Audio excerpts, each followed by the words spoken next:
to begin this meeting on time. It is 12:30. Please proceed.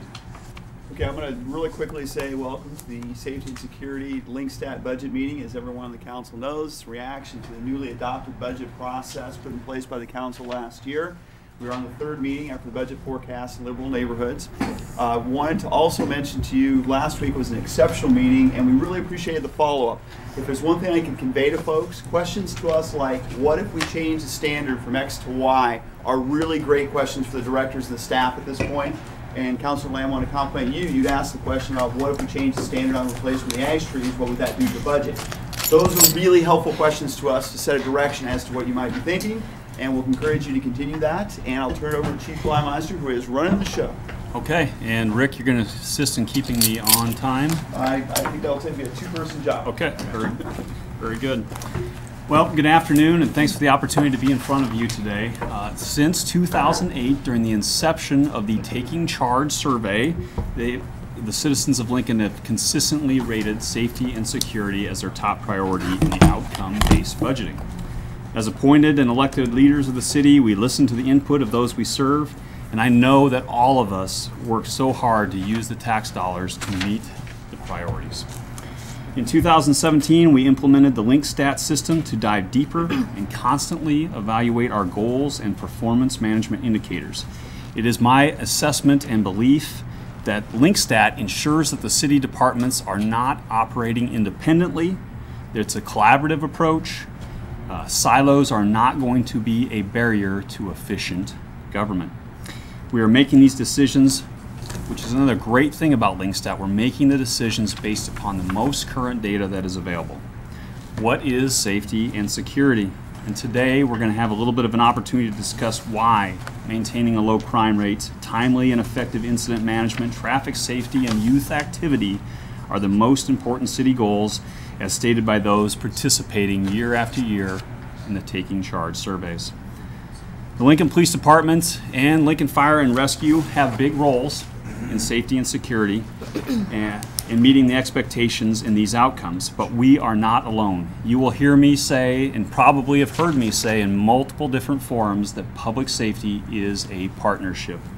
Parks and Rec, Public Works, the Mayor's Office, all of you, the school districts, nonprofits, and private entities all contribute to the high quality of life that the 280,000 citizens of Lincoln enjoy year after year. Lynn Johnson and his staff with Parks and Rec, Lynn is here today, provide engaging activities for children and youth, before and after school programs, along with summer day camps, provide a chance for our kids to engage in positive and purposeful activities, supervised by caring adults during the periods when youth are most likely to engage in behaviors that could bring them into contact with our staff. These programs are one example of how we partner for a safe and secure community. Mickey Esposito and her staff are going to demonstrate today how Public Works are implementing innovative, measurable solutions to reduce accidents, improve traffic flow, and save commute time, all positively impacting fuel consumption. So for me, today, I'm going to share accomplishments of the Lincoln Police Department in 2017, how our LNKTV performance management indicators fared, and the challenges that our agency has identified. And finally, I'm going to try to bring it all together to discuss what we're here for and what are the budget implications. I want to say a special thanks to Assistant Chief Brian Jackson, who's here today, Captain Sitta, Sergeant Clark, I don't know if Randy is here, all of which who helped me immensely in preparation for this presentation.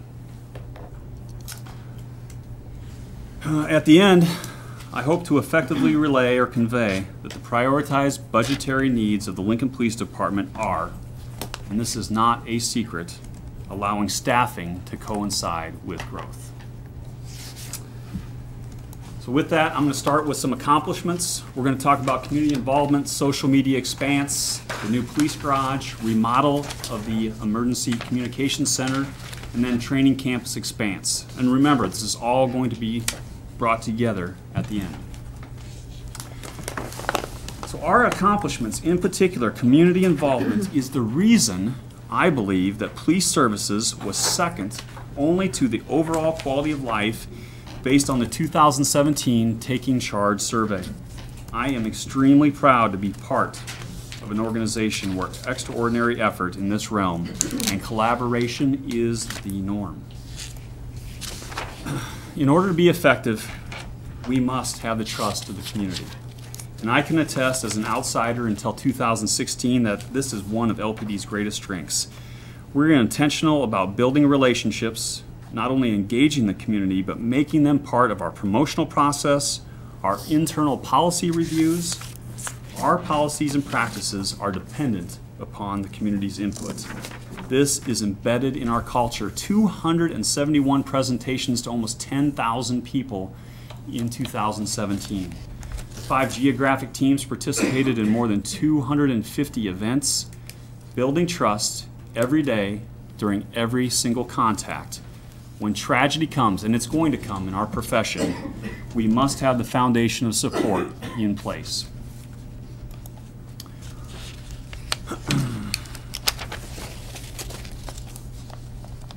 Let me go back one. One other thing, we can easily fill our time today describing the rewards from Santa Cop, Catch a Cop, Shop with a Cop, Coffee with a Cop, Trunk or Treat, Pop with a Cop, or the thousands of kids that have been influenced by our staff for more than 50 years in youth football. These are just a few examples of the community involvement that we have.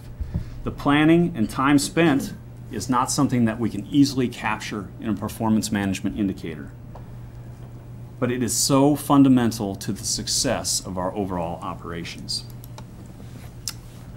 In 2017, our emphasis on developing social media expanded to reach audiences who don't read the newspaper, listen to talk radio, or watch the nightly news. Our purposes: strengthen trust by telling the good and the bad, humanizing the badge, filling our goodwill bucket so when we have a need, and in 2017, there were examples of where we had a need, to rely on that trust that we've built. Public safety messages, and to constantly affirm what I believe the majority of Lincolnites know, and that we are part of the safety and security of this community. Twitter followers increased 150%, Facebook 50%, Instagram has almost 1,000 followers. But let's talk about one innovative way that's easy, that what we're doing today, and I look at Councilman Shobe. It's called 9 p.m. routine. And what it is an emphasis to go out, make sure your cars are locked, that there's no guns in your car so the public safety director is tweeting at you, and locking your doors. Because in 2017, this is a real problem. 60.4%, almost 1,259 larceny from autos occurred in unlocked vehicles. And if we can impact some, that is going to make a difference in our overall workload. We have baselines that we have in place, and we have a plan to study the impact of something that's simple. So social media forums, traditional media forums, billboards, whatever it is, we want to spread this message to prevent crime from happening. The police garage. I think this is another big success in 2017. We purchased 100 Oak Creek Drive to replace the 1930s International Harvester building that housed our police garage since 1973. The replacement or repair of this structure was placed in the CIP more than a decade ago, but through excellent management of the police service funds, and I give a lot of credit to Pat Wenzel. He is an outstanding employee. Some reappropriation dollars, and with the projected future sale of the property at our current location, 635J, that will allow the South Haymarket to continue to expand in this area. We were able to purchase 100 Oak Creek Drive and have plans in place to make sure it can meet all the needs of our fleet services. We're estimating the total cost of this project to be about $4 million. And we're going to do this without any bond issue, or hopefully without coming to any of you for any additional monies. We know that the needed repairs to the existing structure, including the roof and the surface lot at 635J, was approaching $600,000. So that's driving into this decision-making process. In 2015, prior to me coming to the Lincoln Police Department, there was a survey conducted, and it was estimated that the cost to do what we're doing, we believe for about $4 million, was at least double that. A little known fact too, that our police garage services over 606 vehicles, the light vehicle fleet for the entire city. The remodel of the Emergency Communications Center, another big success. The voter-approved quarter-cent sales tax that began in October of 15 and set to expire September 31 of this year has allowed us to progress towards the replacement of the public safety radio system, and we have made great strides. This included the renovation of the Communications Center. The remodel will allow the Communications Center to meet the electrical standards for the new Motorola radio system, and we have a plan to move back into that locale here in just a couple weeks. And again, thanks to the voters who in 14 and 15 approved this measure.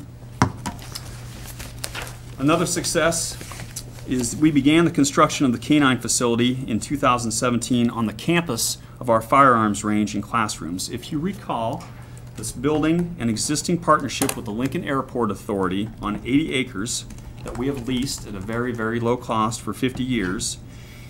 This is the most recent expanse of that. So it's going to house the 5 Lincoln Police Department K-9s and the 2 Lancaster County Sheriff's Office K-9s. So where's the money for this coming from? And this is one of the bigger things that I'm so proud of.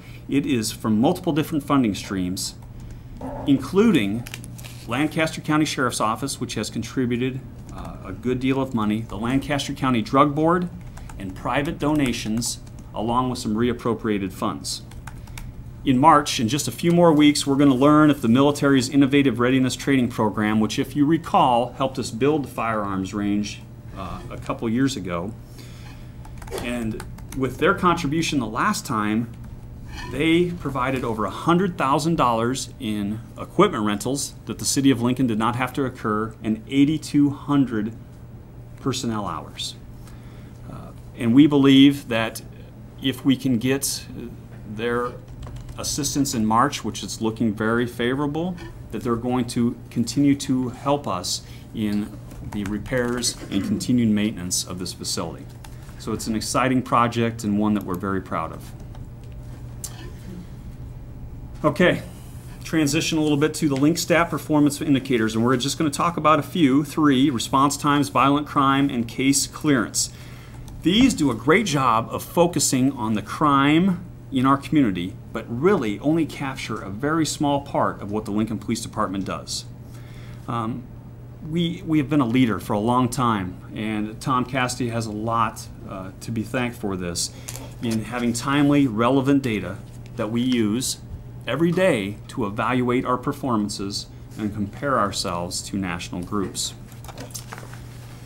So, LNKTV, during the preparation, year-long preparation for what we're in front of you today, it allowed us to modify one of our performance management indicators. Traditionally, we measure our response times to priority 1 and 2 dispatch calls that are those are crimes in progress, where the incident necessitates and benefits from a law enforcement presence. Previously, we measured from the time it was dispatched to the time an officer arrived. We did not think that that was the best way to measure this. Now, it's the time that, John, you call 911 till the time the Lincoln Police Department shows up. We think that that is the better measurement. So you can see the trend line there. Pretty consistent, but continuously going towards that 80% benchmark that what we have set. Why? And it's the expanding footprint of our community. That's really what this is about. It's about growth. When there's decisions that need to be made to take officers away from lower priority calls and direct them to the actual need, we're able to meet this, but it's something we have to monitor closely, and we do. This is reviewed internally every month by the 5 geographic team captains and their staff. It's also important to know that every statistical thing has its limitations. Priority 1s and 2 calls, that's only 17,000 of the more than 120,000 calls that we take every single year.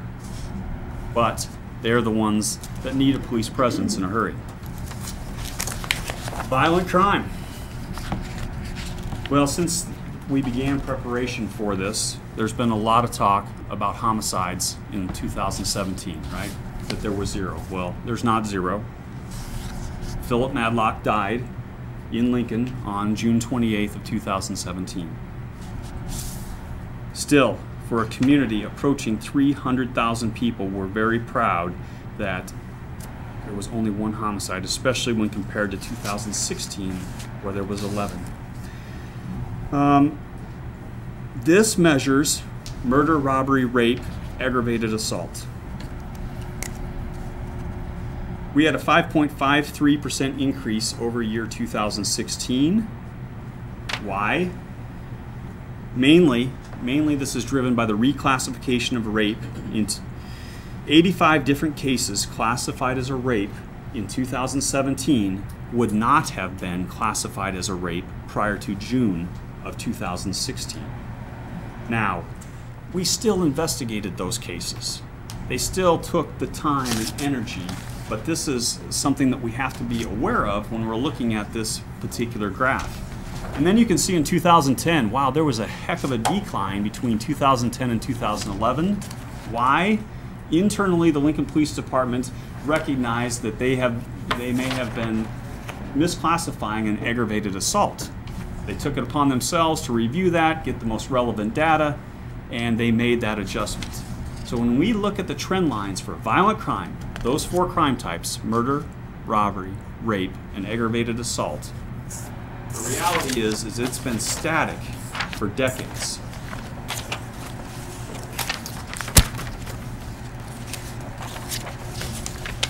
Violent crime, those approximately 1,069 offenses in 2017 only account for 1% of our workload.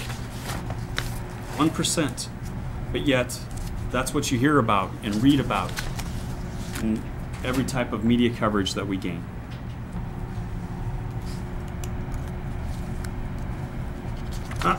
Case clearance rate. These are for Part 1 crimes. So now we're going to talk about a data set of approximately 10,000 calls every single year. To be precise, 9,943 crimes in 2017, which was a 2% increase over the previous year. What are they? They are murder, robbery, rape, aggravated assault, burglary, auto theft, larceny, which is a majority of these, and arson. Things that were fueling the slight uptick: larceny from autos other than motor vehicles. For example, Christmas packages left on your porch. There was a 34% increase over the previous year. And this, we believe, is another trend of society. Now, we're working with different companies, such as the Amazons, to be able to deliver to a more secure location and people, trying to educate them so they are not victims of crime. Because really, our goal is to prevent any kind of crime from happening. Similar to violent crime, we use data and the experiences of the men and women of LPD to efficiently deploy our resources where they can be of most impact. We focus on problem people, problem places, and rely very heavily on analytics. Crime trends are watched closely. Problem-oriented policing projects, high visibility enforcement, public education campaigns, those are all proactive steps that we take. But we know that affecting crime is dependent upon the relationships with the community that we build. And we make sure to take proactive steps in every opportunity to build those relationships. 24.3%, which we were at last year, as showed by this chart, is good, but we can do better. Case clearance can be improved with enhanced quality assurance, supervisors making sure their subordinates are following all of the steps that we would expect if we're reporting the crime. These indicators have driven an internal review. So today, I will be meeting with a group that has been impaneled to study, are there ways that we can more effectively raise the clearance rates for the Lincoln Police Department? Whether that's training, enhanced awareness, a change in policy, better supervision. It does not take money to do those kinds of things, but it does take time to do that in-depth analysis. Those 10,000 offenses that we just talked about, that case clearance rates rely on, that's only 8% of our overall workload. Again, a very, very small number. Another thing that we have to be cognizant of is that crime is changing. The way criminals remove our property rights, the way that they conduct themselves is evolving, and it's not always adequately measured. Sometimes the way that we report crimes to the Crime Commission or the FBI is in the rears. But we have to make sure that we're keeping pace with the ever-evolving trends. Now I'm going to talk to you about a few of the challenges that we believe are facing. And these challenges are identified not only internally, but from our partner agencies in law enforcement, other organizations, the continuing population growth, annexations, mental health investigations, missing persons investigations, and video evidence. Let's dive into those just a little bit. Bless you. Population growth. You've seen slides similar to this over and over again. 35,711 people in the last 10 years. To provide some visualization or conceptualization of this data, it's the combined populations of the communities of Columbus and Beatrice. So I did a little study based upon input at LNKTV, and Jeff Kirkpatrick, thank you. Those two entities, their police departments employ 84 people, 55 commissioned, based upon the most recent crime data. During the decade long of growth, where we have added the population of these two communities, we have added 17. They employ 84, we've added 17.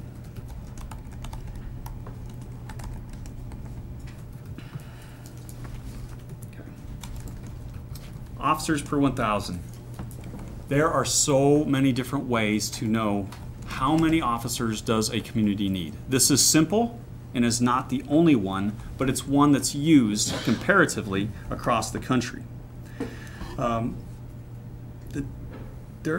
of the other matrices are difficult to compare from agency to agency and even to each ourselves year after year, because what studies show is when committed time consumes more than 60% of an officer's shift, proactive measures diminish. And proactive is not just proactive of traffic stops. That's one component, high visibility enforcement. But it's also the things that we're talking about with community involvement, of educating the public. All of those things are proactive in nature. Hotspots policing, problem-oriented policing, special projects, focusing on the most violent of offenders. So we do have another way that we evaluate for officers per 1,000. It's called the workload assessment. And this is the 2016-2017 workload assessment. Remember I talked to you about the committed time? Well, last year, 61% on the Northwest team, 59% on the Northeast team, 60% on the Southwest, 57% on Southeast, and 55% on the Center team. All of those different entities are approaching that barrier where something has to give. And I just want to make sure too, because I'm talking a lot here today, and you'll have an opportunity to ask me any questions that you want. But public safety is not just the Lincoln Police Department. It is so many more of the agencies that I spoke to you about, with Public Works and Parks and Lincoln Fire and all of you. So we have to keep that in mind as we go through this. We talked about officers 1,000 because I think that we have to look at this. And if you have another community that you would like across the country to ask, we can pull that data up right now. So this chart shows Lincoln at the bottom. I researched all 27 municipal law enforcement agencies in the state of Nebraska with a population over 5,000. There's one community that does worse than Lincoln, and that's Madison, Nebraska. Every other community in Nebraska has a better officer per 1,000 ratio, or a greater one. Here's another way to look at it, and we compare ourselves, all of us compare ourselves to Omaha in so many different factors. And Omaha's violent crime rate is definitely different than Lincoln's, thankfully. But for the Lincoln Police Department to have the same ratio, not the same number, the same ratio of officers per 1,000 residents, we would have to hire 184 officers today at a cost of more than $18 million annually. Now, Rick, we're not asking for 184 officers. Thank heavens. But I think it does emphasize a point. And the point is that we have been efficient with our personnel, prioritizing what we do and why we do that for a long, long time. Annexations, as we discussed in the response times, this is one of the things that is driving growth. It's good. Growth is a great thing for our community. But when we talk about responding to crimes in progress and the 17,000 calls annually that we're attempting to balance, this is something that is a factor that's contributing to the decreasing response times. If you take a look at this, you're going to see a slight uptick in 2016 and 2017. A big part of that is in 2017, the fall of 2017, all of you allowed for us to add 6 new officers. So I want to thank the mayor's office leadership and the council's approval for all of that, because it makes an impact. Those 6 made an impact. But here's what we need to remember. Those 6 are currently, they started January 18th in our academy. 21 commissioned officers started, 7 new dispatchers. And that's to meet attrition that we had from retirements and resignations, and then that 6 new officers. But it takes a minimum of 18 months to recruit, vet, hire, educate, and train those officers. We cannot be driven by emotional responses to high-profile incidents to make an impact. Another challenge that we and many communities across the country are facing is mental health investigations. This is more than 3 times the number of violent crimes that we work in any given year. But still, only about 2.6% of our overall workload. I think that this increasing trend does have some positives. The stigmas associated with mental health are being reduced nationally, locally. More people are willing to call to seek help. But I can't emphasize enough that this is not exclusively a policing problem. But when family members and friends, individuals in crisis themselves, when they call 911, we are the ones that are interceding. Now, we do a great job in Lincoln. Bryan Health Systems, Centerpoint, Region 5, Lutheran Family Services, the Mental Health Association of Nebraska, the Bridge, County Corrections, all of us work together to improve the quality of life of the individuals portrayed in these statistics. But also, we still need to do better. 44 suicides in 2017, 376 attempted suicides. All of our partners in the community know that we can do better. So last week, I had the opportunity to briefly attend a class, 40 hours of behavioral threat assessment training that was represented by community partners, by Lincoln Fire and Rescue, and our agency. It's a block of instruction provided to all of our staff during this week's in-service too, so an hour-long in-service. We have a big focus on trying to do better in our interactions with those in mental health crisis. But that takes time. And it's not exclusively just the training, because I think we do a great job of training. I talked to you about being proactive. And it's not just targeting people who are the focus of a criminal investigation. I can point to one of our problem-oriented policing projects in 2018 that I am so proud of, that one of our center team detectives is trying to impact the life of an individual who has been the subject of 2 SWAT calls in 2017 and more than 10 individual contacts. And it's not just him, our police detective, it's our agency working with his family, with the veterans assistance, Centerpoint, private partners, trying to make an impact. Another growing, escalating response that is not part of crime. Just like mental health investigations, missing persons investigations, it's not a crime to go missing for the most part. Still, this is a big part of what we do every single day. These cases have received a lot of attention recently.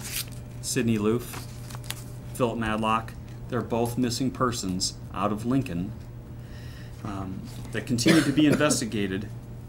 Right now, the one is listed, I shared with you earlier, Philip Madlock is listed as a homicide in Lincoln.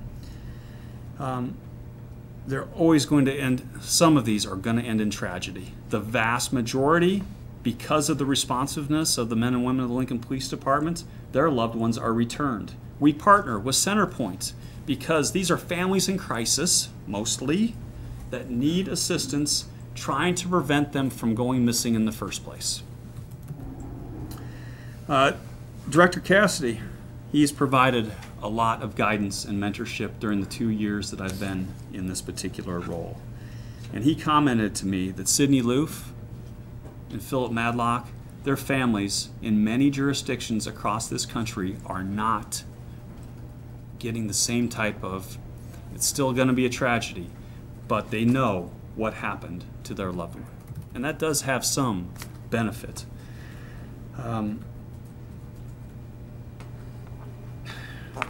Again, mental health investigations, missing persons, they're not most of the time crimes. When we intercede, we use the resources to ensure safety and security, but the Lincoln Police Department cannot solve what is underlying or the root cause to these particular issues. Let's talk about prioritization and change in policing. Do we prioritize? In 2009, when a single talented employee transitioned from being an officer to a civilian employee so he could do what he loves every single day, the investigative work surrounding video, he worked 239 cases in 2009. Last year, 1,177 cases. 507 of them were done by this talented employee, Jared Maneri. The remainder were completed as secondary duties of other staff where we prioritize the workload. Still, there is a 288 case backlog, including 58 felony offenses. And to put this in another perspective, today I was reviewing a flee to avoid, a pursuit, because we have a complex series of things that we have in place to review all flee to avoids. They're a very high liability call. When I'm looking into it, one of the flee to avoids started at a local box store on a shoplift case where there is video evidence to show who is culpable, but yet that's one of the cases that's on this particular backlog. So a proliferation, so this is a societal change, a technology change. Proliferation of high quality, low cost surveillance means that with every theft, assault, homicide, we are searching for video corroboration. It exists in so many different digital formats. It has to be retrieved. Sometimes our officers don't possess the skill sets to retrieve different kinds of video from the different systems themselves. We have to analyze it to ensure the right people are on the video, and then we have to be able to post it to Crime Stoppers, where those partnerships that we depend upon and build help us solve crime. Solving crime prevents crime from happening. A recent ad hoc study internally showed that 39.5% of photos posted to Crime Stoppers by the Lincoln Police Department led to cases being cleared. That's 15% higher than our overall case clearance rates. Staffing can contribute to added success. Another part that I need to talk about, and this is another change in society. Every single one of you has a smartphone, right? All of you are probably using cards versus cash for the majority of your transactions. You are leaving a digital footprint everywhere that you go. And that has made people better witnesses in society because they can pick up the phone and call 911 immediately. But it also has created an expectation that we explore these digital footprints in every kind of case. The prosecutors expect it. The courts, the juries expect it. And we need to keep pace, just like with video surveillance. That keeping pace takes people and expertise. Okay. Our gang unit has 6 members. Jeff, if I could, what caused the 50% increase year to year? In video surveillance. Video surveillance, it's the proliferation, John. So high quality, low cost, easily installed surveillance in your businesses, in your homes. That's one of the factors. Now is the partnership that we have with the retail organizations across the community. We have the Retail Coalition. We meet with them on a monthly basis. We want to be able to impact crime by stopping, and shoplift is a big driver of this. Shoplifting is an organized crime, and it transcends the boundaries of communities. So the proliferation of the technology, the awareness, and the fact that we know that we can impact this, so we're searching this out. There's that expectation. Gang unit. Rick, how am I doing on time? About 13 minutes. 13? No? You must have given him your 10. Okay. So, 13. I'm getting there. Gang unit has 6 members. We have 1,230 documented gang members, part of 35 different gangs in Lincoln. And our gang unit's focus is far from singular. We are multifaceted and intentional in our approaches. We have suppression, which traditionally you would think about for criminal activity. We have education and awareness, and we have prevention. Matt Baker is the civilian pictured here in this particular photo, and he is assigned to the unit who coordinates Operation Tipping Point, a strategy attempting to reduce at-risk kids in our community, ages 12 to 18, from taking a deeper dive into the criminal justice system. And this is a very, very talented group. And I'm going to take just a minute to show you a video, and I'll narrate the video for you. And I've been working with Jamie and their staff because I can't show this video because it is still part of a pending court procedure. And I show it not to sensationalize what's going on in Lincoln, but I show it so you recognize what is going on in your communities. And with that, I want you to watch closely. It's very short. You're facing east. The lights in the background here are Lincoln High. It's a Tuesday night just before 8 p.m. and you're going to see a car right here stop. And you can see, if you look closely, the trunk just got popped to that particular car.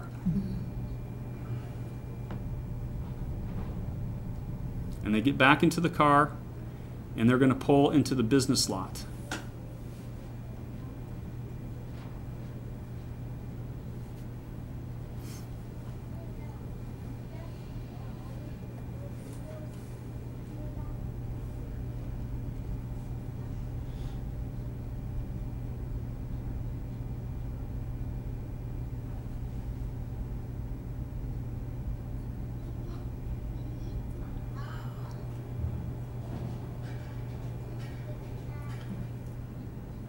This is the third in a series of violent offenses that are occurring in our community. And why do I show this? Violent crime is present, gang crime is present, but our gang unit was able to identify who these people were because they know who they are. But then the hard work began because they were able to work with family members of these individuals to convince them to assist us in the investigation because they don't want their loved ones who are portrayed here to be dead. That wasn't a BB gun that was being shot. That was a firearm where 9 rounds were discharged. Thankfully, nobody was impacted in this shooting. But it's a Tuesday night. a school night. I guarantee there's things going on at Lincoln High.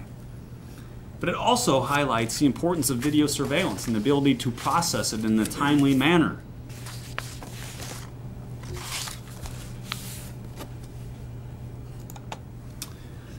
So, what are our key challenges and budget implications? And I said it from the beginning.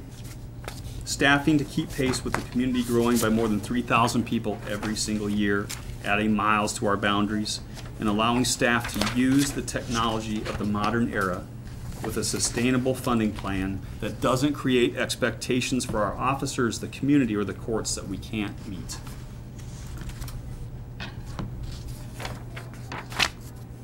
We talked about the citizens of Lincoln have prioritized safety and security. Our strategic plan looks at this. The mayor's strategic plan looks at this. We are constantly looking for efficiencies, reallocating staff, asking with each person leaving our organization if we're best utilizing him in that position. The changes that came about in the Boundary Review Committee, one that citizens, members of this council, and staff participated on and were implemented in January of this year, so we could call balance the volume on 5 geographic teams to improve response times. We did that. When I asked Captain Morrow to lead that particular group, the directions were clear. You have to lead this group as if we're not going to get any more staffing. Now, Captain Morrow shares with me that the conversations within that group would quickly migrate towards, well, you need additional staffing. Well, that wasn't the focus. The focus was how can we most efficiently prioritize what we have and do the best that we can. Today I wanted to show you areas where we succeed, and I think that community involvement is first, it's paramount. But I also think that I highlighted some of the challenges that aren't most typically identified in criminal activity that are facing us today. So staffing. The other is full implementation of a body-worn camera requires 2 things. Staffing to manage a complex, large technology program and a sustainable funding model. Second, our records management system, which some of you know that has been part of the conversations here recently. It is the envy of law enforcement agencies across the country. It works because it was built beginning in the late 1970s with a focus on the user, not administrators like myself. In almost 30 years of success, it succeeded when millions of dollars has been spent every 5 to 10 years by almost every other law enforcement agency across the country. The most input comes from the Lincoln Police Department today, but there are 13 different entities using CJIS in one manner or another. The biggest current user, according to IS, is the Lancaster County Jail. So we have been working with IS, the jail, the sheriff's office, and the remainder of those 13 entities to identify and complete an RFI. What is the best solution to secure this technology tool in the future? Why are we looking towards replacing it? We're putting what we have on a more modern platform because the architects and those that have maintained this program for so long, Claire Lindquist and members, Tim Travis, and a couple others with IS, are approaching retirement. And we need to be able to put these tools in the hands of those that need it. So, I'm asking for 6 new employees annually, 5 commissioned and 1 civilian, and hopefully I've highlighted why that need is present. The financial assistance for the records management system based upon very rudimentary cost estimates by IS. Our portion is about $600,000. That's a one-time cost to where an off-the-shelf product, which we do not believe would most efficiently serve our community, requires ongoing maintenance fees. This would not. I'm not asking for full implementation of body-worn cameras because that, for 240 officers on the street to have a body-worn camera is about $500,000 year one, $122,000 every year after. That doesn't incorporate in the personnel costs, because I think that if we're afforded the opportunity with those 6 employees, we can make that work. It wouldn't be prudent to do it all at once. Our plan is to implement this in a phased-in approach, 1 geographic team at a time, and then begin the replacement cycle. There's 5 geographic teams. And that is the conclusion of this portion. With that, questions? Mr. Chair, are we going to continue to move on, or do you want to do questions now? Brief, 1 question each. John, you get 1. You talk about the uniform, or you have officers per 1,000 or so, or whatever. Yep. Lincoln's been real good in getting more civilian members of your department. Are we talking about officers? Are we talking about civilian members? Another spot here, you said you want 6 additional employees annually. Yep. So could you distinguish for us? Absolutely. That breakdown is 5 commissioned, so 5 uniformed employees, 1 civilian. And what we have to keep in mind, John, is that in 2012, the Lincoln Police Department added the Communications Center. That has 58 employees, 58 civilian employees. And you're going to hear Mike come up and talk about the increasing number of medical and fire calls that they're responding to on an annual basis. Keep in mind where those calls are originating. They are originating in the Communications Center underneath the Lincoln Police Department. So we talked about civilians to be able to do video surveillance, to manage a body-worn camera program.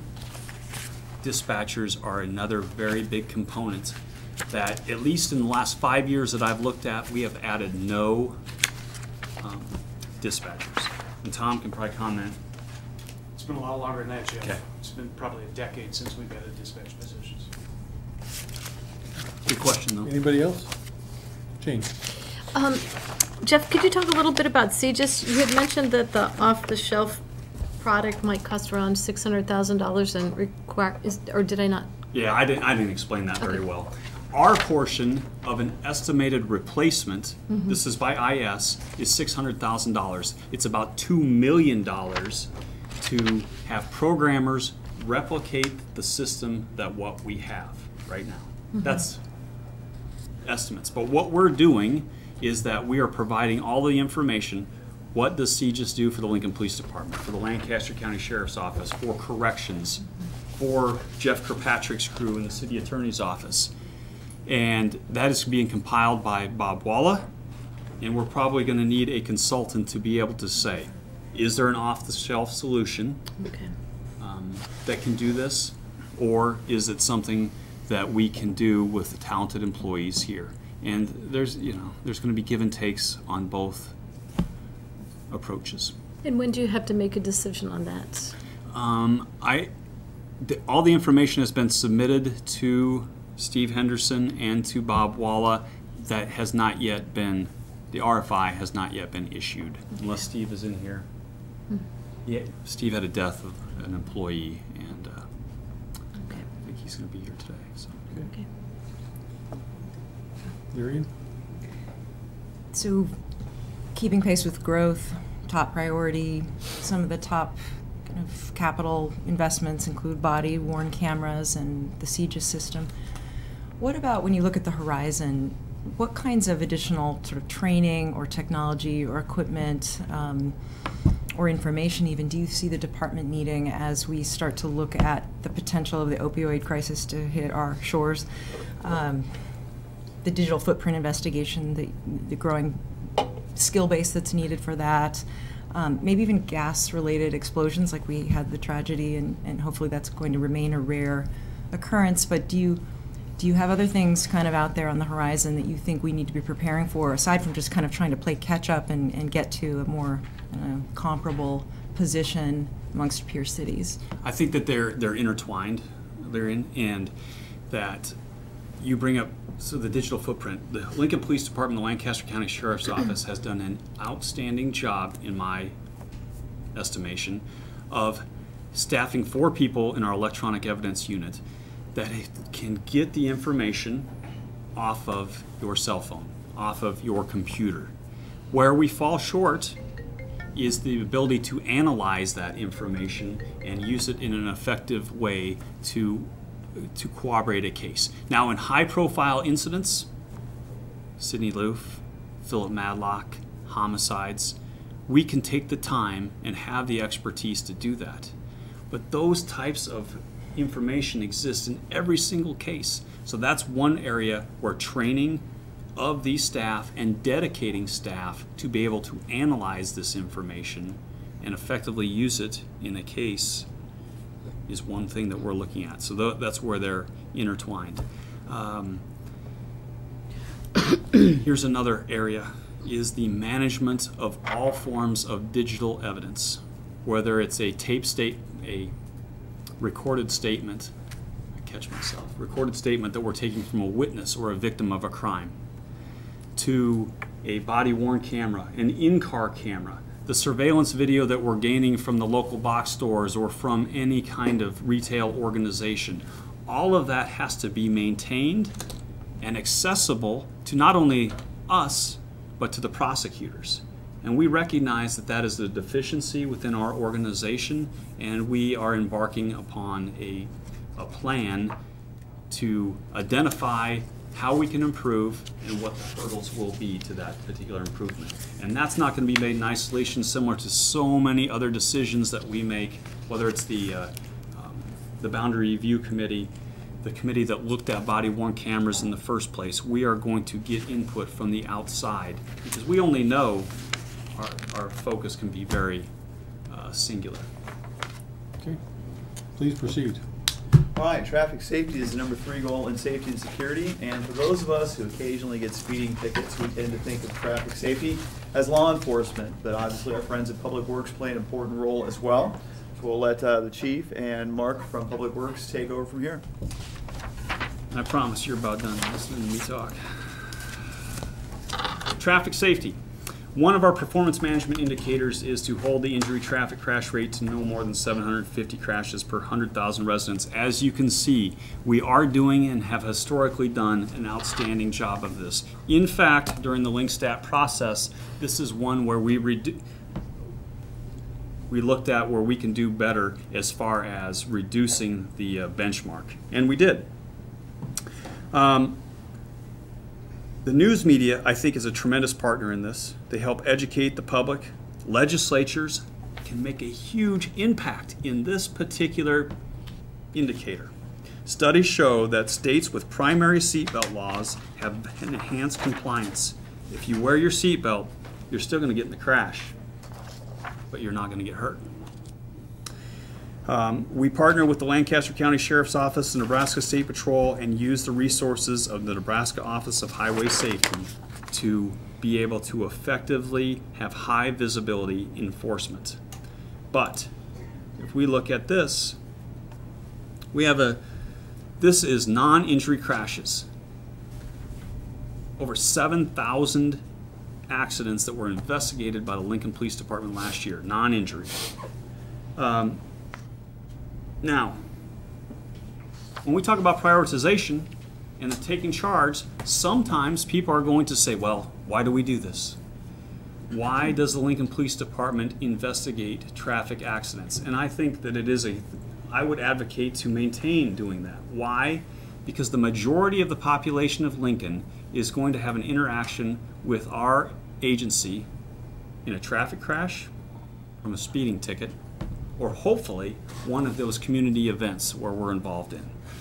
And during that time, it's an opportunity to showcase that we are here to assist. We are a service-oriented industry. We build those relationships. A certain person sitting at this particular table was recently involved in a traffic accident where he may have been at fault. And if that person would step forward. And the officer that investigated this is oblivious to politics within the city of Lincoln, and good for him. He had no idea who Rick was. Rick got a ticket. And Rick shared with me that that encounter was so professional, and he had no idea who Rick was. And it left a positive impression of our agency with the public. And we need those interactions in order to effectively police. With that, I'm going to turn it over to Mark. All right.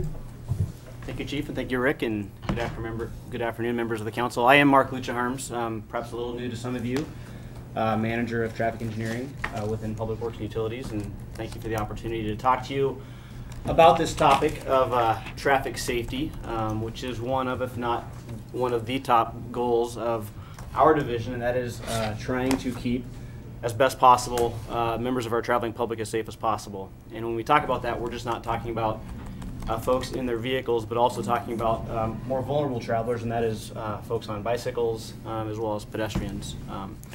So I'm just going to take a brief moment of time. I'm not going to give you too much of a reprieve from Chief, but just talk to you about some of the efforts that we have ongoing within traffic engineering with the goal of reducing traffic crashes and increasing overall safety of our residents. I'm just going to talk about a couple of examples of projects that we are proud of and try to embark on, but that want you to be rest assured that there are many other things that we do on a daily basis where traffic safety is always at the forefront of our minds as we're implementing projects or promoting programs within traffic engineering. Certainly one of them is our continued belief that roundabouts are a preferred method of traffic control at intersections because of their long-standing known reduction in crashes, and more importantly, the reduction in the severity of those crashes. That has been proven nationwide, worldwide, and I think we're starting to see some of the benefits of using roundabouts within Lincoln. You know, typically when we evaluate the safety of public works projects, we always try to have this 3-year window of data that we use to make a before and after comparison. And so, you know, with a lot of our roundabouts on, say, Yankee Hill, still within that 1-year window, so we're still waiting to see the true benefits of some of these traffic control devices, that is roundabouts, at some of our more new roadways on the outskirts of town, and see and prove that those do have the true benefits that they've been shown to have in other communities. But certainly want to talk to you a little bit about Greenlight Lincoln, one of the projects that we have going on in Public Works that a lot of folks, and hopefully you as well, have heard a lot about. Certainly when it comes to Greenlight Lincoln, I think the first thing that comes to folks' minds of what the goal of that project is trying to move traffic more efficiently or reducing travel times or stops from point A to point B along a given corridor. But when you look into it, and we've known this, there are significant safety benefits that result from what we're trying to do with Greenlight Lincoln. You know, Greenlight Lincoln, it's a lot about technology, implementing new computers within our cabinets at our intersections to try to have better control of those intersections remotely. The new displays that we have in turning traffic signals from a horizontal orientation to a vertical orientation. Those are a lot of things that the public sees and probably expects, again, going back to that goal of moving traffic more efficiently. But if you want to go ahead and go to the next slide, Chief. You know, a lot of the results that we're trying to achieve and we're confident we will see with Greenlight Lincoln is, again, a safety aspect. And most of those things the traveling public won't see. We're making some modifications to what we call our red and yellow clearance times, the length of the yellow ball and the red ball as you're traveling through the intersection at the end of the green phase, as well as the amount of time that it takes for pedestrians to safely clear an intersection. Those are modifications that we are making to address the safety of those motorists as well as those pedestrians to not only move traffic more efficiently, but to focus on safety and getting folks through the intersection safely without having a right angle crash, those T-bone crashes, which are very, very severe. Again, although one of the goals of the project is to move traffic more efficiently, that comes through reducing the number of times that someone is going to stop at consecutive signals along a given route. Take O Street, which goes from roughly 25th Street to just beyond Wedgwood Drive on the east end. Of course, our goal is to try to reduce the number of stops so that it doesn't take you as long to get from one end of the corridor. But the more you reduce the number of stops, the more you reduce rear-end crashes. And although typically rear-end crashes aren't the most severe of crashes that we experience, it certainly does equate to a large percentage of the crashes that we do have. And so the more that we can reduce stops through better signal timings, the more we increase safety by reducing rear-end crashes. And certainly one of the I guess, topics or measures that we've implemented with Greenlight Lincoln that is getting a lot of folks of attention is the flashing yellow arrow. One thing that, again, has a lot of operational or efficiency benefits in the fact that it gives us traffic engineers or signal technicians greater flexibility in how we time traffic signals. National research has shown that flashing yellow arrow signal indications reduce left turning crashes by up to 25%. And in talking to a lot of our peer cities, they too have kind of experienced this learning curve that we may still be going through in terms of, it's change for folks. And we all know that change is not easy no matter what the topic. But in talking to a lot of our peer cities that have implemented flashing yellow arrow on a widespread basis like we are, they have confirmed to us what we are seeing in the research data, that over time we will see those left turning crashes be reduced through the use of the flashing arrow. So we do believe that, well, we're confident that there has been perhaps some confusion or misunderstanding of that, but based on the number of comments to that topic that have been reducing month after month coming to our office, we're confident that with the intelligent motorists that we have in Lincoln, that they're figuring that out, and over time that will be a benefit to our traveling public. So just one project of many that we focus on safety when we try to implement programs and projects. But as Chief talked about, this is a partnership. It's not just Public Works. We work with a lot of departments. We rely on the same data that the police department produces in allowing us to evaluate crashes. We're going through an updated crash data analysis, looking at our most recent 5 years worth of crash data, identifying hot spots, if you will, across the community, and trying to identify measures to mitigate some of those crashes that are recurring at those locations. And it's because of the data that we get and the use of CGIS to evaluate that data that makes that possible.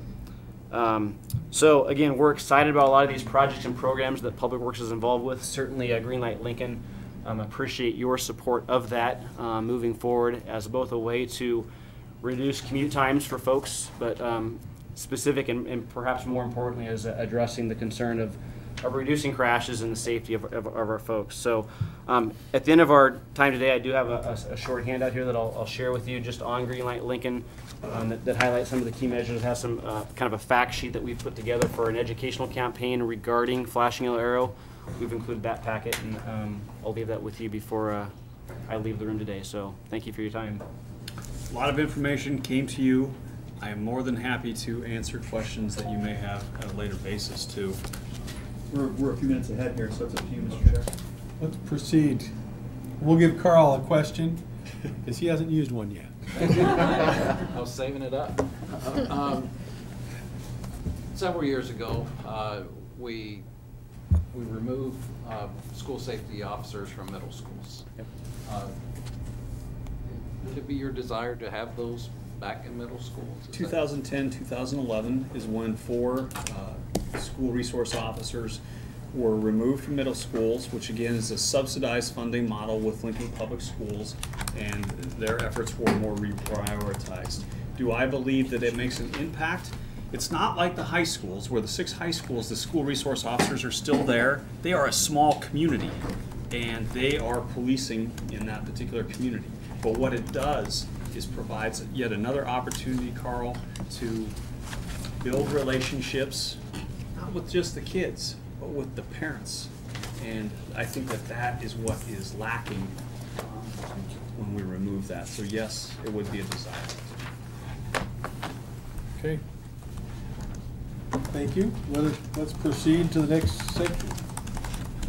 Chief Spady, come on up. Yep.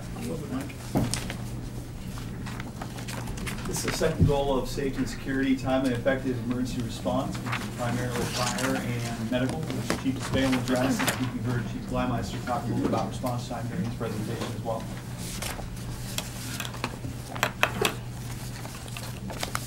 Great, thank you very much.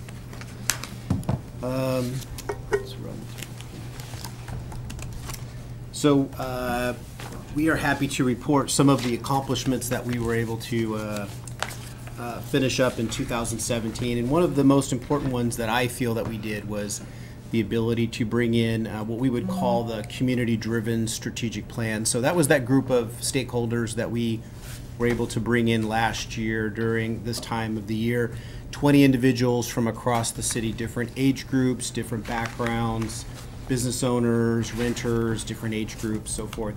And so that demographic was very important because we felt like we got a good snapshot of, kind of all the key areas. And we brought those external stakeholders in and we talked about what really matters within the fire service and almost kind of this menu of services, just so we got an idea of what the common person wanted. And even though we do surveys at times, the survey is sometimes lacking and we don't have the ability to ask all the questions that we want, nor are we able to ask a question after there's been some level of education. So for example, we joke with this group that if I said, right now, let's say we have 8-minute response times on the ambulance, how many of you want 6 minutes? Well, everyone will raise their hand until you tell them what it costs. And then sometimes the costs become prohibitive and then they might change their model. And so we were able to give them different levels of service and articulate that in almost like a menu format. So they were able to kind of tell us where they want. Now, of course, levels of service are still controlled by council, but it gave us kind of a background of what was more important based on what we were hearing so we could present maybe more exact information to council. And so really, we're going to talk a lot about outcome-based performance, like what's in it for me as the taxpayer or the user at the end of the day. So this is some of the ones that were important, and at the end of the day, how many lives you save are really most important. It doesn't matter about response times. It doesn't matter how many fire stations you have, how many firefighters you have, unless you can articulate an outcome that's actually important. And so conservatively, LFR saved over 37 lives last year. Now, 20 of those were cardiac related, and we're able to track those numbers fairly well. That's a third party articulates that number or verifies that, so it's not like that's just a number we came up with. We actually saved about 20 victims from fire, but unfortunately not all of them survived. So I think these are very conservative, hard numbers. These numbers do not count the number of victims that we saved from, say, a car accident, entrapment, trapped in a grain elevator, the thousands that Nebraska Task Force 1 and our people were involved with during the hurricanes. Another stat that we don't track but I think is interesting is we also saved about 30 pets from fires. Only about 21 of them survived, but we did save those. And people might ask, why would you track that number? Well, years ago I would agree, but I think society's changed in terms of what's important. And the community said, our pets are like kids and they're important too. And so I wouldn't certainly sacrifice, put our firefighters at undue risk for pets. I'm sorry. But at the end of the day, to the degree that is possible, we will rescue every living thing we possibly can when we do. And we are happy to report that we did have some good numbers last year, and I would equate this as an outcome. And as an example of another outcome is we'll look at the cardiac survival rate that Lincoln Fire and Rescue enjoys. And even though this is listed as a performance indicator, I would argue this is another outcome, because everything we're going to talk about subsequent to this really kind of comes back to this in terms of how many people did we save. So to kind of articulate what a save is, this is a third party that articulates that. It is not us. It's the Cardiac Arrest Registry to Enhance Survival. We call it CARES. So that's a national initiative. The data goes to them. They look at it at the end of the day. We don't even see all of the data. Some of it just goes in raw form, and they report back these numbers. But this is kind of a better way to look at it. But I think the important factor here is that you can see somewhere around 2014, we had a dip. This is where we started to implement some new strategies at the direction of our new medical director, Dr. Kruger. And thanks to some good firefighters, great medics, the technology that we've imposed in the community in terms of like pulse point, community outreach for CPR, hands-only CPR. Also some dispatch protocols. Our dispatchers are much faster in recognizing cardiac arrest and providing direction to members to provide CPR to victims, before we get there. We have some new equipment that helps us with that. We'll kind of go into that a little bit deeper. We also have great cooperation with our hospitals, but at the end of the day, we can see those numbers have improved greatly, and our our goal is to keep enhancing that over time. Another indicator, and this would be an indicator, I would argue the first two are outcomes, but this is an indicator. This is just the CPR fraction. This just means how well are we compressing the chest for the victim. And this number also comes from electronic data. We can't modify these numbers, so the electronics that we use in terms of the life packs that we use is the raw data. It comes in and it basically analyzes how well we do. Now, as opposed to the cardiac survival rate, which depends on pulse point and how well people report the incident early, defibrillation, the hospitals, we don't have control over all of that outcome, but we do have 100% control over this. And what we found is once we got that CPR fractile above a certain level, we started to see great improvement in cardiac survival. And so we'll continue to do that. One of the devices that's helped us do that is the Lucas device, and this is that automatic device that compresses the chest. This is very helpful when we're on extended responses, so we're coming from far away trying to get the patient to the hospital, extended downtime where we have limited personnel trying to treat them. This is great, but this is $30,000. These are not cheap pieces of equipment. So sometimes the amount of equipment we carry on our apparatus costs more than the apparatus we're driving, so when you add it all up. But these have been helpful, and part of our goal is to seek some outside funding to increase the proliferation of these devices.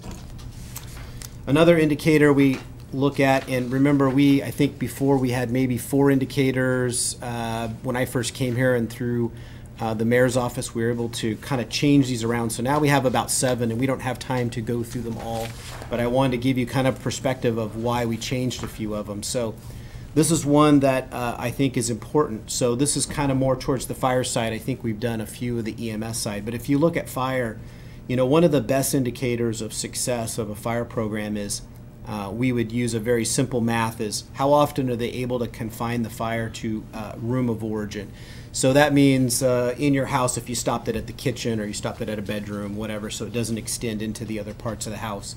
Now, smoke and products of combustion still extend. If doors are open, you still get it, but it's really that thermal energy. And so what we found is through some extensive studies is that if you can stop it at room of origin, the chances of death and injury are about 3%.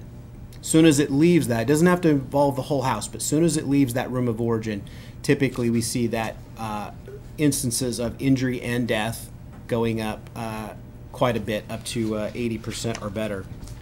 And a good stat to remember when you think about injuries versus death is that even though it's an injury and it's not a death, the injury could still result in death later. A lot of our burn patients survive months later and then die of complications. And that's also a pricey endeavor. So when you think about the cost of medical care at our burn center, we have a great burn center. We are fortunate to have that in our backyard. It's one of the best I've ever seen. But a typical severe burn from a structure fire might require up to 14, 18 weeks of treatment. That's $2.6 million in current rate is typically what we see for something like that.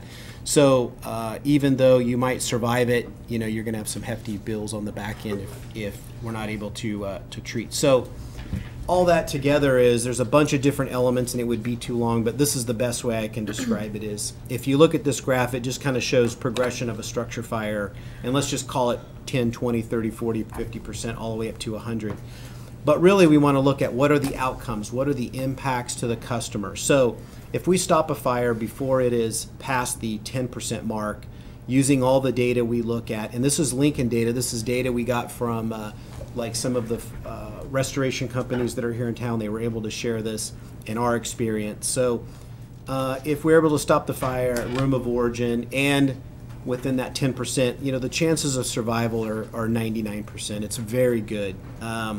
Or better. Cost to fix that is about 10% of the total cost of the house. So if your house is $100,000, about $10,000 to repair it. And then you're displaced for probably less than a day. In some cases, it's a few hours we let people back in.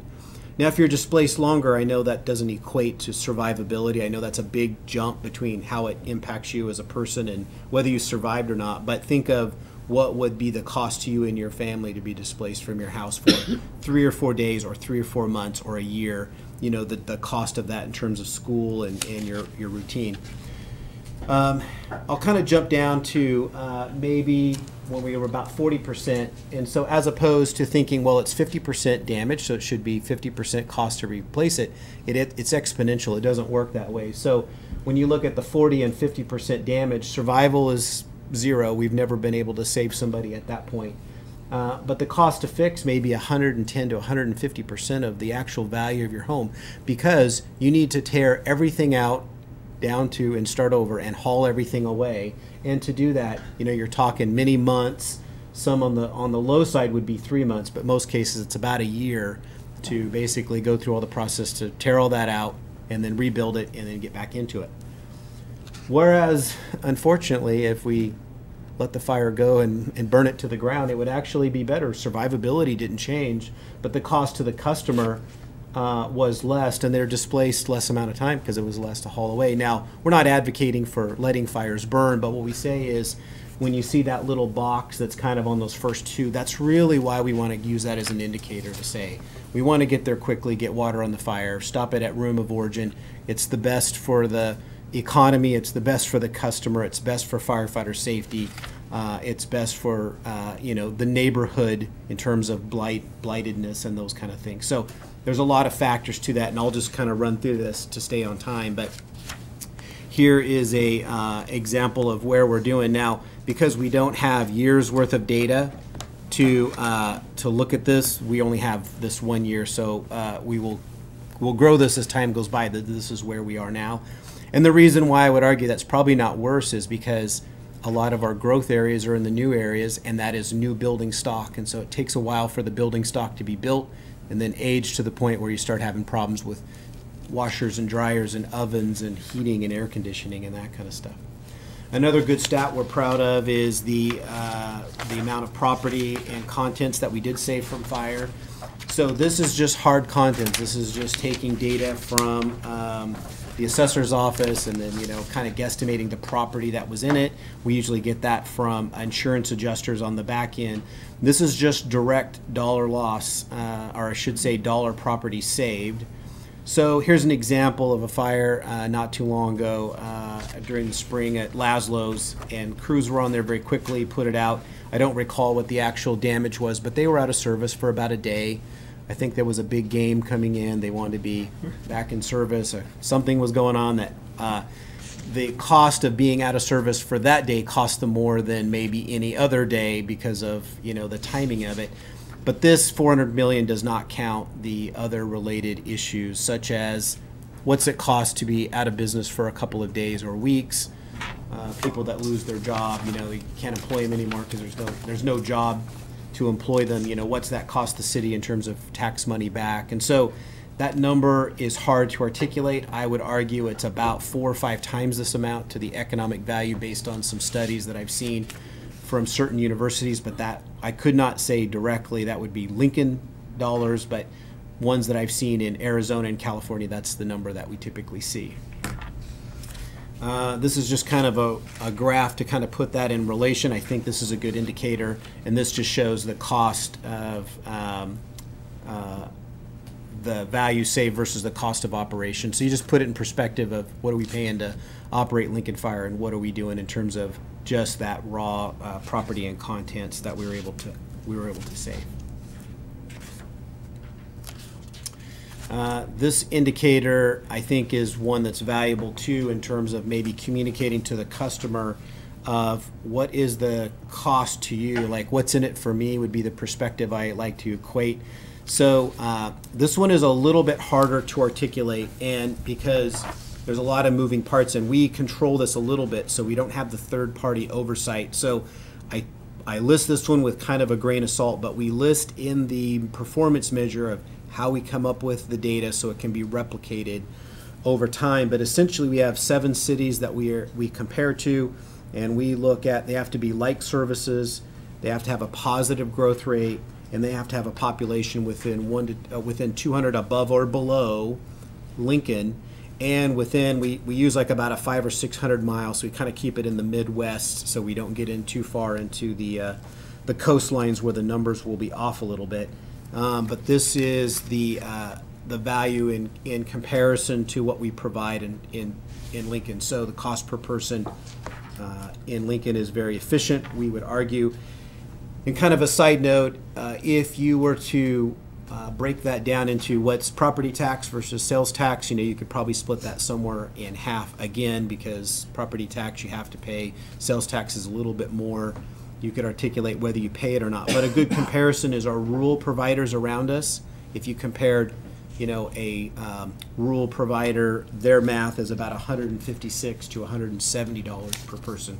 So we're actually right in that zone in terms of being very efficient, regardless of how you look at fire protection in Lancaster County.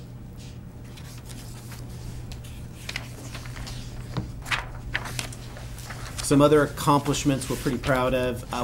We're able to get reclassification of our insurance services office. We call it our ISO rating from class 3 to class 2.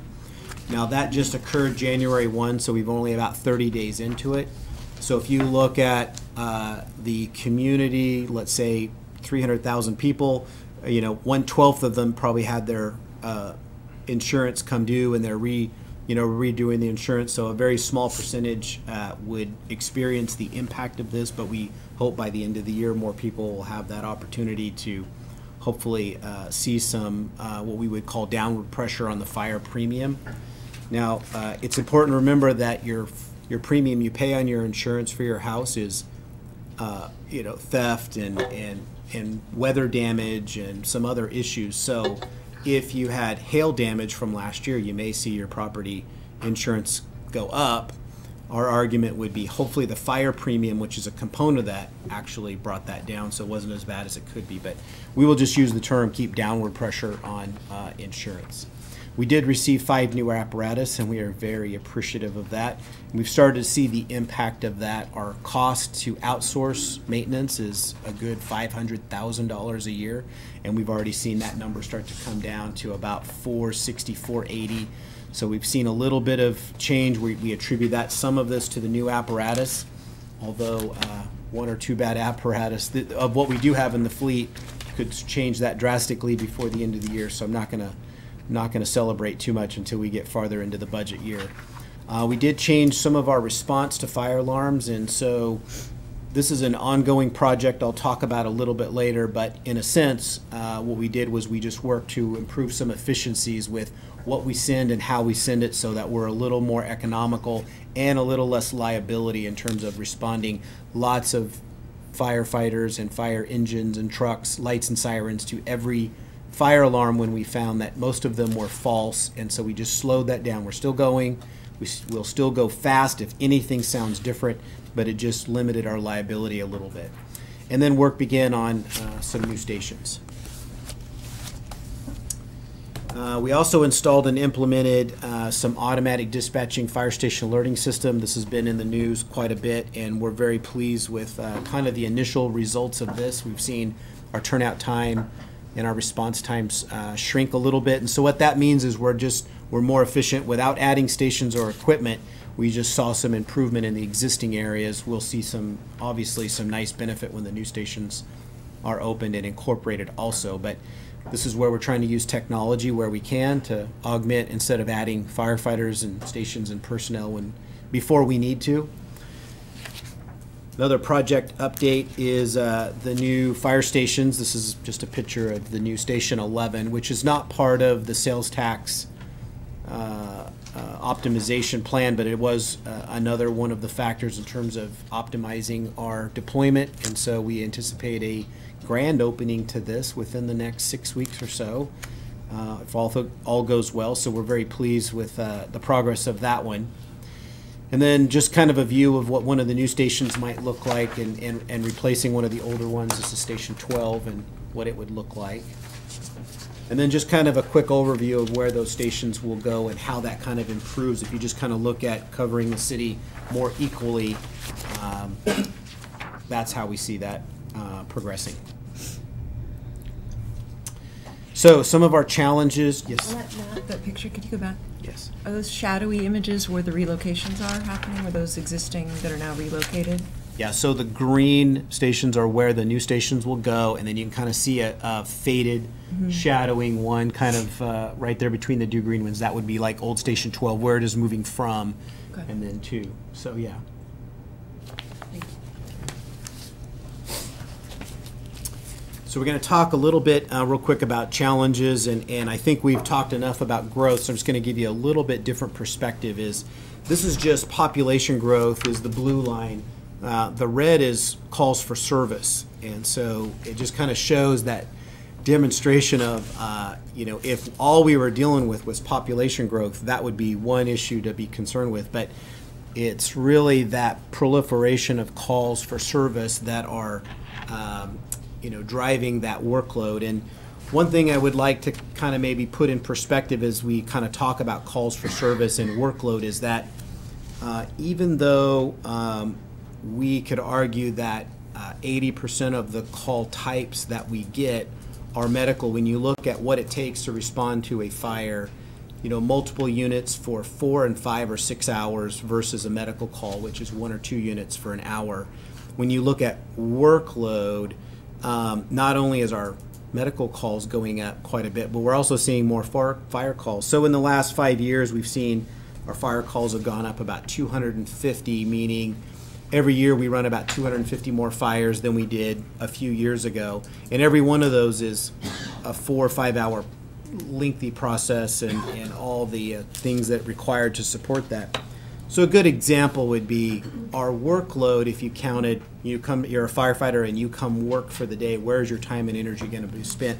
We're really about 60% medical and about 40% everything else, meaning hazmats and extrications and rescues, and we did ice rescue today or a tentative ice rescue today. Just those pieces together. But yes, our call volume is primarily medical in terms of what is driving that increase in that call volume. And I believe some of that is just societal problems of they use 911 to solve a lot of problems. And we've trained them, when there's an emergency, dial 911. And a lot of times when people don't know who else to call for the problem, it's 911, and so we get some of the oddest calls, and it would be too long to draw out what all those are. But this is another example of the geography, and this is just the square miles that have been added since we added our last fire station, about 26, 27 square miles. It's funny, since I came here, I think we annex about 40 acres per month is kind of my average that I've seen since I came here. So challenging to stay on top of that. But the rule of thumb is about every 9 square miles is when you add a station. So when the new stations come on board, we are going to be much better in terms of where we should be in terms of distribution of coverage. So the main indicator we want to talk about today is just kind of look at ambulances, and primarily because that is a requirement not only in terms of the municipal code, but when we look at cardiac survival rate and some of the other numbers we are looking at, this is a component of it.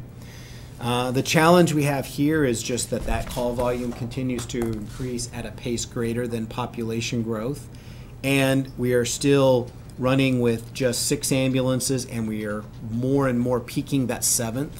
Now last year there was approval to hire 6 additional medics to increase that to a 7th medic, and we greatly appreciate that, but there were 2 problems with that math.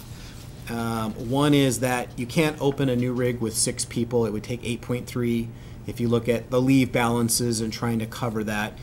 So right away we're not able to cover it 24/7, but we can peak it additionally. But the other problem is just trying to keep up with attrition, meaning I lose medics almost as fast, if not faster, than I can hire them.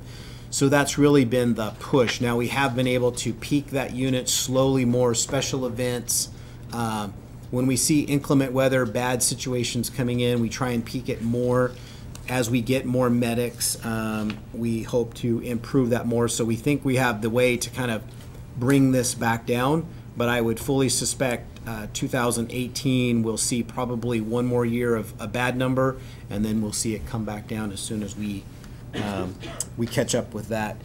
The other implementation that we're doing to help solve this is, we'll talk about it in a minute, is what we call the Geo server, but basically it's an add-on to the CAD, which allows us to dispatch the closest unit, not the unit assigned to a geographic area. So right now, if a call is in this area, it doesn't matter where that unit is in relation to the call. If it's this zone, that unit will come to it, where another unit could be just driving by. Now, when the call comes in, there is this kind of jockeying on the radio. Is it yours? Is it mine? Am I closer? Where are you at? And that just ties up a lot of time. The GeoCAD, the Geo server will know which unit's closest, and so we anticipate is that alone will probably improve some of this data by about 8 to 10%. So that is some good news, and we've already purchased that. It's basically being installed now, and we anticipate that up and running within about a week or two, or a month or two. So when we look at that response times, the station optimizations will help a little bit. Not necessarily with the ambulance call types, unless we look at where we deploy those ambulances, and we'll look at that data once those units come on board. I think the Geo server is going to be the best at helping us with looking at better math right away. And then we also want to look at efficiencies with some of our maintenance and our downtime. So right now, just the way our some problems within how we have enough mechanics to kind of keep up with stuff. Sometimes those units, we don't have 6 ambulances in service every day, all day, because sometimes they're down for maintenance when, if we timed it right, we could down them for maintenance when they're already in training. Kill 2 birds with 1 stone, but we don't have the staff to do that. So sometimes they're down more than once. So my argument is we don't really have 6 ambulances in service 24/7. We have 5 24/7, and sometimes 6, and sometimes 7, and sometimes 8. So part of our plan moving forward is to look at ways to improve that, and then also implement the 7th and what we would call an 8th medic unit, but those would be coming on peaking at first, and then when the data supports a 24-hour unit, then it would be 24 hours. Mike, how many total ambulances do you have? So physically, ambulances, we have really 12 ambulances. 13, one's a trainer that we could put in service if we had to, but so 12 frontline and 12 reserve. And the reserve ambulances will set at a station that doesn't necessarily always have a paramedic available, but when we need it, we'll bring that ambulance, we'll down the rig, that's the fire rig, and then we'll bring up the ambulance and either run it BLS, or we'll try and get a medic on there and then run it until the other units get back in service, and then we'll put the fire unit back in service. So you said 5 full-time and 12 in reserve, or 12 total? Well, six frontline that are running every day, and then 6 in reserve is probably the best way to look at it. We can put 12 units on the street. If we had the staffing, we could put 12 units on the street, tomorrow in a really bad incident if we needed to. If you had one down for maintenance, can't they pull the reserve up so they're not really down? They could, yeah, and we will do that from time to time, but sometimes they're in training, and then when the call volume drops below the 5, then the 6th unit comes on, and the 7th unit, and the 8th unit. So we don't pull the rig out of service automatically because we still have a fire coverage we're trying to do. So we will do the peaking on overtime.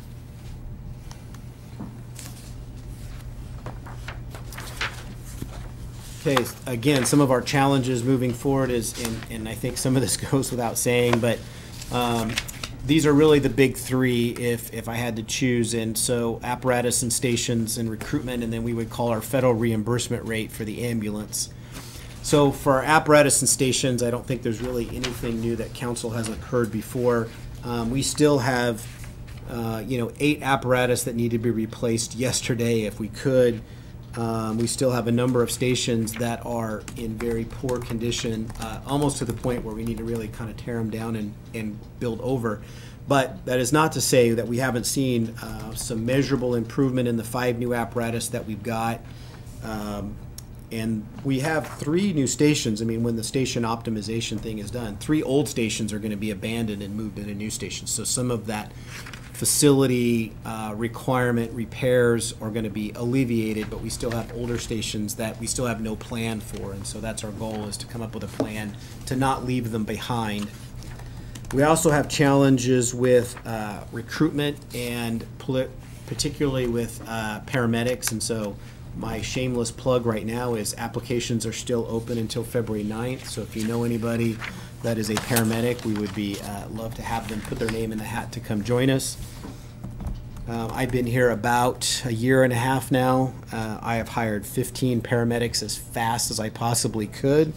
At the same time, we lost 17 paramedics either to promotions or attrition or for whatever reason. So we're probably net negative, worse than we were the day I walked in the door today. But with the next recruitment coming in, that will be our first step forward in terms of forward motion. We anticipate that group to be hired and hit the streets somewhere around this time next year. So we got about another year to get through, and then we see forward motion. But it will still be a struggle trying to keep up, basically hire, recruit, get them in the field faster than we lose them to whatever form of attrition. The final challenge is not necessarily an impact to the general fund because this is an enterprise fund, but if we can't fix this, it will become an impact on the general fund to deal with. So this is the data. The way it looks is our calls for service, when we look at the ambulances, our calls for service went up about 4.7%. And I just used a 3-year window because that's some better math through the, we get our data through Centers for Medicaid and Medicare Services through. We saw a 4.7 increase in calls, and we were able to keep our cost of operating at 0.4. I mean, that's very good. I would argue that there's some expenses that we aren't addressing properly, that may hurt us over time. But just looking backwards, our expenses went up very little, but federal reimbursement dropped by 1.6. Now, that may not seem like much, but 56% of our reimbursements in our ambulance fund come from federal reimbursement. So when more than half of your reimbursement is dropping 1.6% and will continue to drop, that is the concern that we had. And we did try and solve this legislatively. We did get it passed, a program that would solve this, but unfortunately we had limited. It's still going through the process with Department of Health and Human Services and CMS, and so I'm not feeling confident that we're going to get that solved this time around. That may take another year or two to work that through political circles to get that done, but we're going to do the best we can in the meantime, but it is a challenge moving forward. Mike, how are your non-Medicare reimbursements going or collections as far as write-offs and so forth? Those are doing very well. Those are doing better. In fact, I had some data to show that our payer mix, so about so 56% is we would call it paid through the federal reimbursement. So the rest of it is paid through our payer mix with insurance or we would call self-pay. And so we're doing fairly well with that. Part of that is because we did go to a new billing system last year, and now they're up and running. And we also implemented a new program where we're a little more aggressive with our collections, going through the collections process. And that's, we always kind of feel bad, especially in the fire service. We want to provide, we don't charge for fire response, so we don't want to charge for EMS, but that's the reality of America. That's the way it works. And so we had to kind of really follow a little more hard line in terms of collections, and so we have seen improvement in that area. But my argument is moving forward, we shouldn't overburden the taxpayer that pays for the one that gets reimbursed through the federal government. So that's kind of where our challenge comes in. So kind of moving forward here quickly, some of our challenges are also securing administrative positions and what we call supervisor support positions. As an example, right now we have 3 battalion chiefs, so 1 battalion chief every day supervising what will be about 20 companies. And the rule of thumb in the rest of the United States is about 1 battalion chief for every 7 companies. So we should be approaching our 3rd battalion chief per day. One of our requests is going to be to allow us to put a 2nd battalion chief in service each day for span of control, safety. Also, there is some liability we have that I believe that just within kind of people that are living together in close quarters sometimes create, and so we'll just call it helping people work better in the sandbox and play better in the sandbox can help us in terms of liability and some other issues. We're also looking for capital improvements and to our operations and training program needs. Again, we're trying to just limit liability. And then also we look at mitigating the cost and impact of firefighter cancer, injury, mental health, and suicide. So just for example, just since I've been here, just a case or two of cancer, we would call some mental health issues, have cost us probably $200,000 or $300,000 that weren't budgeted for. They're just issues that is sometimes not necessarily articulated in our workers' compensation rates, and it's sometimes an impact to my budget that isn't always attributed on the front end. So we're kind of learning as we move forward. So issues that we are concerned with. And then we want to continue to improve the LFR fleet above the critical status. So last year you were able to, we placed quite a few apparatus. And then thank you for the $500,000 per year to help keep that moving forward as kind of a line item. But unfortunately, that won't get us where we need to go. It will long term, but it won't get us on the short term. And so we're going to have to ask for additional units to kind of get us over the hump, and then we should be a little more status quo. Again, we want to open one of the 3 relocated fire stations. We should open that during the budget year, and then hire paramedics at a greater than attrition, and then again some risk-based response strategy, and I think we've already got the positions in place to do that. And then budget implications again are just apparatus, personnel, and then rehabilitation of the facilities that we have. Okay, what more do we have? That would be it, unless you've got questions for Chief. Let's take a few minutes for questions, and I'm going to propose to council to have objections to go right into the director's meeting. So I would like to give us about 15 minutes in between before we go into our regular council meetings. Okay? All right. Questions? Thank you very much. Oh. I've got to bring up my recurring plea for emergency response vehicles. So you talk about these $500,000 to $750,000 vehicles, the training and the response times, right. And with you're comparing, even though we have 82% medical calls, 60% of apparatus or something there, and you take a station out of service when you send out the fire engines. Why can't we do something on that? Well, we could, but it's all about the outcomes. And so when you look at how you deploy those, so if you deploy them on the additional, so we have our current staffing model, and let's say in the downtown we want to add a emergency response vehicle, whatever you want to call it, on top of our current deployment, you can. It costs a little bit of extra money, but you can do it. The issue is for the cost of putting that in service, my argument would be, let's just make it an ambulance and let's get reimbursed for it and help one of the indicators. If you want to do it in reverse and you say, let's take a unit out of service or let's cross staff, then what happens is you start adversely impacting these numbers. So it would adversely impact the property saved versus department expenditures, and you would also impact this issue with this the room of origin, stopped at room of origin. And so that's the history that most agencies that impose those strategies, they either stop them because of the bad outcomes, or what they'll do is they will keep moving forward in spite of the bad outcomes. And so really it's kind of a direction from council. You're talking about fires, not medical response. Yeah, and if you can save sending the engine and the truck out and the ladder truck out, that saves on those $500,000 to $250,000 vehicles.